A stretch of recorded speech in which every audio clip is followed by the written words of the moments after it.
8 বছরের একটা বাচ্চা মাগুরাতে দর্শন হইছে। দর্শন করছে বাপে, ছেলে আবার সহযোগিতা করছে। তার মা আবার কিছু কিছু জিনিস জানে, সেই জিনিসটা ডাকতে গিয়া নিজের পুতের বউরে বলছে, তোমারে ভাইরা কালামো, তোমার বোনের কথা যদি বইনা কি জানি লাগে ওর কথা যদি কাউরে বলো।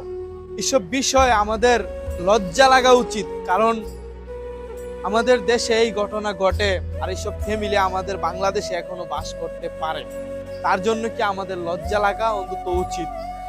কারণ রে ভাই, আমাদের সন্তান আমরা কিভাবে মানুষ করব আমরা এখন বলতে পারতাছি না।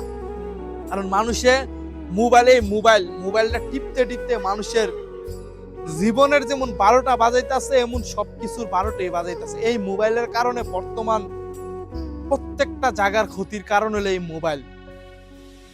সো আপনারা আপনাদের নিজের সন্তানদের অন্তত ভালোভাবে রাখার চেষ্টা করবেন, কারণ আমার এই ছোট বোনের মতন যেন আপনাদের সন্তানের কখনো ক্ষতি যেমন না হয়।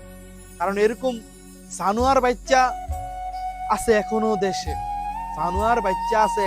এরকম জানোয়ার ছাড়া আর কি একটা ভালো মানুষে কখনো এসব কাজ করতে পারে না। তারা ফ্যামিলিটা খুবই গরিব।